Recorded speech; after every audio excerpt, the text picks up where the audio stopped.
పెరిగిన అవసరాలు మారిన పరిస్థితులకు తగ్గట్టుగా అగ్నిమాపక శాఖ ఆధునికతను సాంకేతికతను సంతరించుకుంటోంది. ఆ శాఖ అధికారులు సిబ్బంది విపత్తు ఏదైనా మేము సై అంటున్నారు. ప్రమాదం సంభవించినప్పుడు మూస పద్ధతిలో కాకుండా సరికొత్త విధానాలతో ముందుకెడతామంటున్నారు. కేవలం అగ్ని ప్రమాదాలే కాదు, విపత్తు ఏదైనా సరే కథన రంగంలోకి దూకేలా ప్రత్యేక దళాన్ని తయారు చేయటమే కాకుండా అధునాతన పరికరాలు సమకూర్చారు. అత్యాధునిక వ్యవస్థపై అవగాహన కల్పిస్తున్నారు.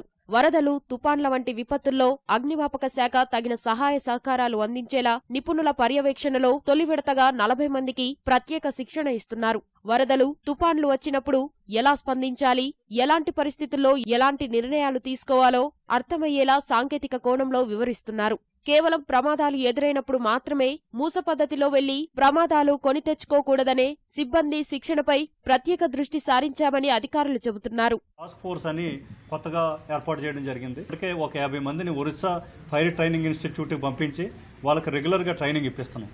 సో వాళ్ళకి ఇప్పుడు సముద్రంలో వాళ్ళకి ట్రైనింగ్ జరుగుతుంది. అక్కడ ఈ ఒరిస్సాలో ఉన్న మంచి ట్రైనింగ్ ఇన్స్టిట్యూట్, మనకి ఒరిస్సాలో మంచి ఇన్స్టిట్యూట్ ఉంది కాబట్టి వాళ్ళ ట్రైనింగ్ ఇన్స్టిట్యూట్లో మన 50 మంది ఫైర్మెన్, 3 స్టేషన్ ఫైర్ ఆఫీసర్స్, ఒక ఏడీఎఫ్ఓ, ఈ మొత్తం టీంను అక్కడ పంపించి ఆల్రెడీ వాళ్ళు ట్రైనింగ్ పొందుతున్నారు. చెరువులు, నదుల్లో ఎవరైనా పడిపోతే వారిని వెతికేందుకు లైవ్ బోట్లు, అధునాతన ఫైర్ ఇంజన్ వాహనాలను సమకూర్చారు.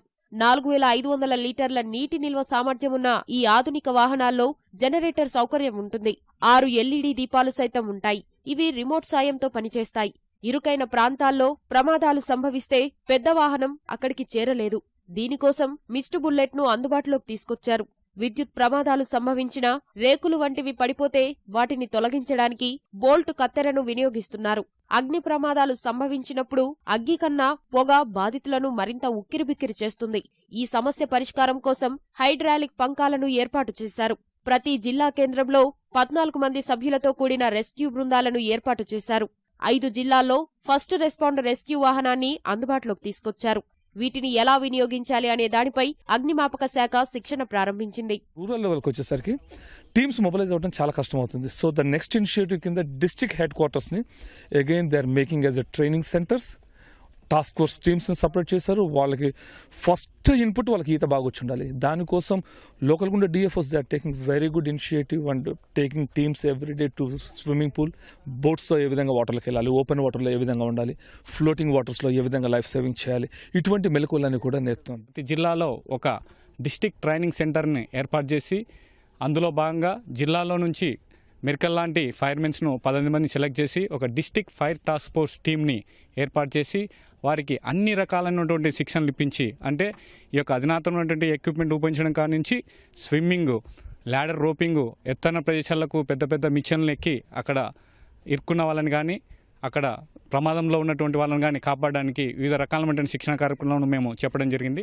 రాష్ట్ర విపత్తు స్పందన మరియు అగ్నిమాపక శాఖ ఆధునికత బాట పట్టడంపై సిబ్బంది హర్షం వ్యక్తం చేస్తున్నారు. ఆధునిక హంగులు, యంత్రాలు, పరికరాల అందుబాటుతో సకాలంలో ప్రమాద స్థలానికి చేరుకోవటమే కాకుండా బాధితులకు మెరుగైన సేవలను అందిస్తున్నామన్నారు. ఇది తమకెంతో సంతృప్తినిస్తోందంటున్నారు. గతంలో మాదిరి కేవలం అగ్ని ప్రమాదాల నివారణకే పరిమితం కాకుండా విపత్తుల సమయంలో వ్యవహరించాల్సిన తీరుపై కూడా శిక్షణ ఇస్తుండటంపై సిబ్బంది సంతోషం వ్యక్తం చేస్తున్నారు. ఆటిపూడి రిజర్వాయర్లో మా సార్ ఒక అతను ఎక్స్పైర్ అయిపోయారు దురదృష్టం చాతు. అందు గురించే మాకు కూడా అటువంటి భయం ఏది లేకుండా ఉండాలనే ఉద్దేశంతో మాకు అందరికి కూడా ఇక్కడ శిక్షణ అనేది ఇప్పిస్తున్నారు. ఇక్కడ 4 days వరకు ట్రైనింగ్ ఉందండి. ఇక్కడ మాకు బోట్ డ్రైవింగ్తో పాటు స్విమ్మింగ్ మెలకువలు కూడా మా జాకబ్ సార్ అనేది నేర్పడం అనేది జరుగుతుందండి. మేము చాలా హ్యాపీగా ఫీల్ అవుతున్నాం. మేము విజయనగరం ట్రైనింగ్ చేయడం అంటే ఏదో ఇదనుకున్నాం, కానీ మా డిఎఫ్ఓ సార్ గారు మమ్మల్ని చాలా మొబిలైజేషన్ చేసి అన్ని కొత్త విధానాలు తెలియని కూడా చాలా బాగా చేస్తున్నారండి. మంచి అంటే అత్యుత్తమైన శిక్షణ తీసుకొని ఇన్ ఫ్యూచర్లో సర్వీస్కి సేవ చేస్తూ అదేవిధంగా చాలామంది సేవ చేయగలమనే నమ్మకం మాలో పెంచుతున్నారు సార్.